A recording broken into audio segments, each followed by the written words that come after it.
Reka mbasuhuze mwese mudukurikiye ku Gisobanuro TV, mwese muri migisha ribibe kuri mwebwe mwese. Iki gitondo amakuru abyutse caracara ndetse ku mbuga nkoranyambaga nyinshi hari kuvuga inkuru ya Joseph Kabila wamaze kugera mu mujyi wa Goma, aho we ubwe yitangarije ko agarutse mu gihugu cye, ndetse Colonel Nanga umuyobozi wa AFC M23 ndetse na Twirwaneho muri rusange akaba yatangaje ibintu bigaragaza ko yishimye ndetse ari intangiriro ya liberation ya Repubulika Iharanira Demokarasi ya Kongo.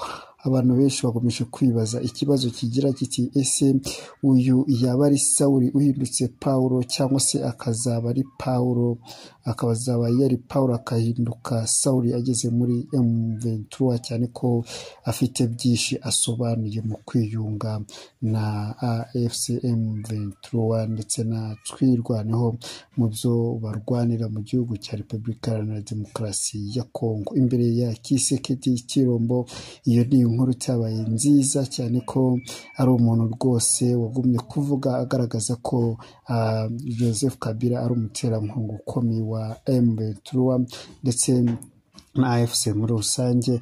Ubwo rero ubwo yaje ndetse agaca mu gihugu cy'u Rwanda akagenda akagera i Goma, hakaba uwitwa Kabila we yaraye mu mazi abira nta bitotsi yatoye, yibaza uko biri bugende, niba iki ari cyo gihe cyo kurangira kwa manda yiwe cyangwa se niba hari ubundi buryo bizagenda. Ariko mu mutima we urebye uketse ndetse wimajinye wasanga ataraye asinziriye. Mu gihe kandi batavuga rumwe na leta ya Kongo abo bo bagomeje kubyinira ku rukoma, nkavuga ngo ese yazatwemera koko akaza n'impinduka, cyangwa se azadushibukana aduhinduke twisange mu manga? Niko benshi bibaza. Nyamara ku ruhare rwanjye ndababwira mbahumuriza, ndavuga nti nawe ikibazo mufite nawe aragifite, akeneye kuba yayobora, akeneye ubwigenge kandi akeneye kuba yatuza.